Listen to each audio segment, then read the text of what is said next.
Quite often we hear from parents of newborns who are using the Ergobaby Omni 360 and feel like it's a bit too tall for their child. So one of the safety guidelines for slings and carriers is to keep your baby visible and kissable. So you should always be able to look down, see their mouth and nose, and give them a nice easy kiss on top of their head to keep them safe inside the carrier. So here's what to do if you have a newborn and an Ergobaby Omni 360 and you feel like it's too tall for them. So the first thing to check on your Ergobaby Omni 360 carrier is the position of the tabs in the waistband that attach to the Velcro. So these are directly related to baby's age and height. It's a good idea to start with them on the middle setting, so the smallest available, on the red lines, guidelines inside that waistband.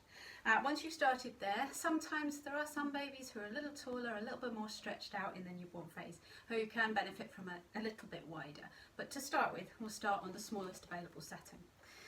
This is the carrier's waistband, but in lots of situations, including this one, it's not always the best idea to put it on what you might call your natural waist. In this scenario, we'd like to put it as high up as we can on your torso comfortably.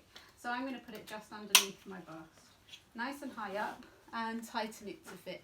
It's also important that when you tighten the waistband that it is snug enough around your torso. And the way to do that is to flatten your carrier on your front with your hand and pull forwards on one side, then swap hands and pull forwards on the other side until your lumbar support piece is nice and central on the back. Now the reason we're putting it so high up is because the body panel is going to go down a bit before it comes up the baby's back, and therefore it's going to take a lot of the height out of the carrier to make sure our little one's safe on your chest. When it's time to pick up a baby, it's always a good idea to pick them up and settle them down on your chest. There's a saying that we say a lot, which is put the baby where you want them to be and use the carrier to keep them there. So the first couple of times you put your carrier on, it's always a benefit to just settle your little one against your chest and put them in a position and let them move into a position that they're comfortable.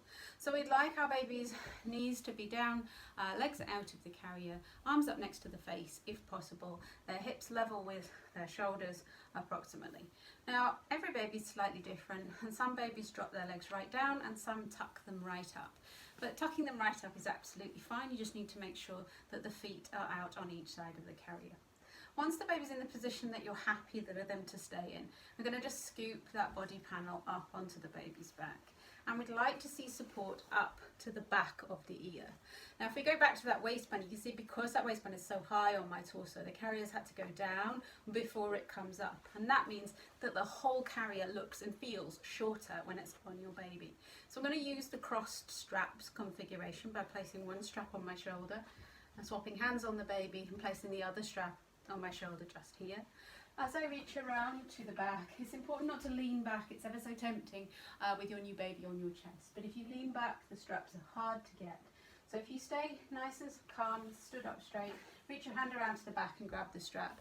You can then hold on to your baby, hold on to the buckle at the same time. Feed that through the safety elastic to make sure that it stays in place, and buckle the carrier up. Just then. And we can do exactly the same thing on the other side. It's worthwhile freeing that dangly end so that we can tighten effectively in a second. So reaching around to the back, grabbing hold of that dangly end, pulling it down towards the ground, bringing it round to the side, locating and feeding through the safety elastic, bringing the buckle into place. It's a tri-pronged buckle, so just make sure it's going in the right line. And it's worthwhile taking that dangly end out as well. So we can go back and look at our little one and check that they're still happy and safe with the carrier up to the back of the ear before we tighten it up.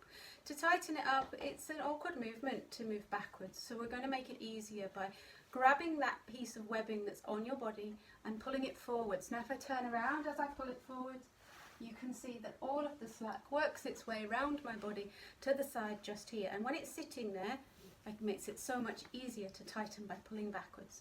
Do exactly the same thing on the other side, grabbing that piece of webbing that's on my body, pulling all the slack forwards so it's sitting right there, and then I'm able to tighten my carrier up in 3 or 4 small little movements back underneath my shoulder. So it's important to know as your carrier tightens up around you, the straps are sitting on your body, so it feels too tight around your torso before it will feel so on your baby. The carrier should fit your baby from the back of the knee to the back of the knee, even if they're in their tiny newborn tuck. We should have support for the head all the way up to the back of the ear, just here. Should be able to look down and see your baby's mouth and nose are free of fabric. Give them a nice easy kiss on top of their head, and you should be able to take your hands away and feel confident in doing so. You don't have to take your hands away all of the time. It's nice to rub and pat on your baby's back, but if you needed to hold something or do something, the whole aim of using your carrier is to keep your hands free. So if you constantly feel like you need to hang on to your baby, then it's probably something that you need to check in terms of positioning and tightening to make sure you're confident to take your hands away. So that is how to fit the Ergobaby Omni 360 when it feels too tall for your newborn.